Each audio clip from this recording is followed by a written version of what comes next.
നമസ്കാരം, ഭാരത് ലൈവിലേക്ക് സ്വാഗതം. ലോക്സഭാ തെരഞ്ഞെടുപ്പ് പ്രചരണത്തിൽ എക്സാലോജിക് വിവാദം വിശദീകരിക്കാൻ പാർട്ടി കേഡറുകളെ സജ്ജമാക്കുകയാണ് CPM. കേസ് രാഷ്ട്രീയ പ്രേരിതം മാത്രമെന്നും കണക്കിൽ മാത്രമാണ് തർക്കമെന്നുമാണ് ചർച്ചകളിൽ നേതാക്കൾ പറയുന്നത്. ഗ്രൂപ്പ് തിരിഞ്ഞുള്ള ചർച്ചകൾക്ക് വരെ ശില്പശാലകളിൽ ഇടമുണ്ടെന്നിരിക്കെ എന്തുകൊണ്ട് വീണ വിജയന് മാത്രം ഇത്ര പരിഗണന എന്ന ചോദ്യം പ്രതിനിധികൾ പലരും ഉന്നയിക്കുന്നുമുണ്ട്. കോടിയേരിയുടെ മക്കൾക്ക് കിട്ടാത്ത പരിഗണന മാസപ്പടി വിവാദത്തിൽ വീണ വിജയന് കിട്ടുന്നതെങ്ങനെയെന്ന് ജനം ചോദിച്ചാൽ എന്തു പറയണം? കരിമണൽ കമ്പനിയുമായി എക്സാലോജിക്കിന്റെ ഇടപാട് എന്താണ്? ആദായ നികുതി ഇൻട്രീം സെറ്റിൽമെന്റ് ബോർഡ് ഉത്തരവ് മുതൽ വീണ വിജയനെതിരെ ഒടുവിലത്തെ SFIO അന്വേഷണത്തിന്റെ സാങ്കേതികത എങ്ങനെ വിശദീകരിക്കണം? ഇതൊക്കെയാണ് ഇനി പഠിപ്പിക്കാൻ പോകുന്നത്. CPM സംസ്ഥാന സെക്രട്ടറിയാണ് ശില്പശാലയിൽ സംസാരിക്കുന്നതെങ്കിൽ ചോദ്യം ഉയരും മുമ്പേ വിവാദം വിശദീകരിച്ചാണ് തുടങ്ങുക തന്നെ.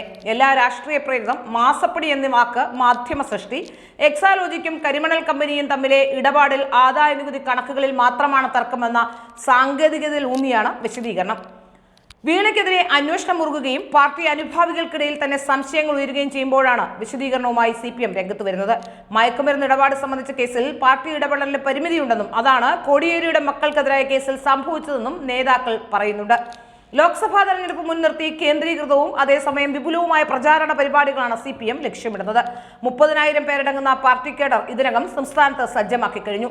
ജില്ലാ മണ്ഡലം തലങ്ങളിൽ ബ്രാഞ്ച് സെക്രട്ടറിമാർ ഉൾപ്പെടെയുള്ളവർക്ക് പ്രത്യേക ശില്പശാല നടത്തി പരിശീലനം നൽകുന്നുണ്ട്.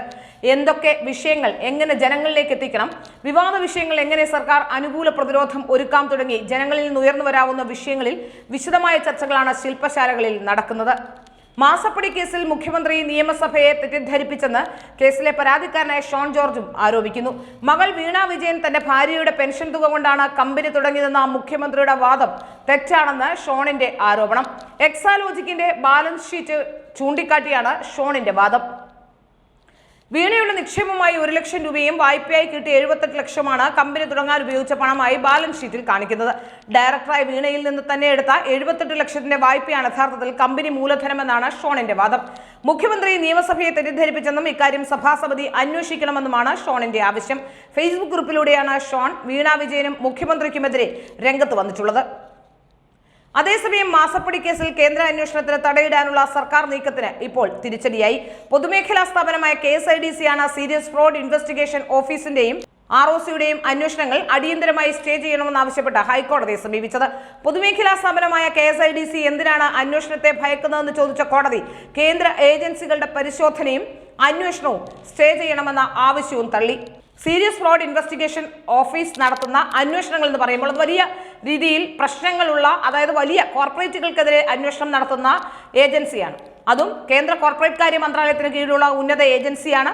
മാത്രമല്ല ROC പ്രഥമ ദൃഷ്ട്യാ തന്നെ ഈ കേസുമായി ബന്ധപ്പെട്ട് വീണയുടെ കമ്പനിയുമായി ബന്ധപ്പെട്ട് നോക്കുകയാണെങ്കിൽ ROC പ്രഥമ ദൃഷ്ട്യാ തന്നെ കണ്ടെത്തി കഴിഞ്ഞിരിക്കുന്നത് വീണ വിജയന്റെ കമ്പനി മാനദണ്ഡങ്ങൾ ലംഘിച്ചിട്ടുണ്ട് എന്ന് തന്നെയാണ്. അപ്പോൾ അതുമായി ബന്ധപ്പെട്ട് നടക്കുന്ന അന്വേഷണത്തെ തടയിടണമെന്ന് വീണ പറയുന്നത് വീണയ്ക്ക് പേടിക്കാനും ഒളിക്കാനും ഉള്ളതുകൊണ്ട് തന്നെയാണെന്ന് വ്യക്തമാവുകയാണ്. ഏതായാലും വീണ വിജയൻ ഉടനെ തന്നെ ജയിലിലേക്ക് പോകേണ്ട അവസ്ഥയുണ്ടാകുമോ എന്നാണ് സാധാരണക്കാരടക്കം ചോദിക്കുന്നത്.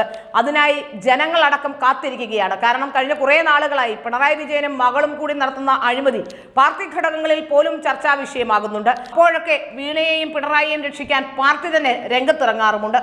ഏതായാലും ഇത്തവണ അതുകൊണ്ടൊന്നും ഫലമുണ്ടാകുമെന്ന് തോന്നുന്നില്ല. വെറുതെ ക്യാപ്സൂൾ വിതറി സഖാക്കന്മാർക്കും കുട്ടി സഖാക്കന്മാർക്കും ഇങ്ങനെ ചാനലുകളുടെ വരാന്ത തോറും നടക്കാമെന്നല്ലാതെ ഒരു കാര്യവും ഉണ്ടാകുമെന്ന് തോന്നുന്നില്ല.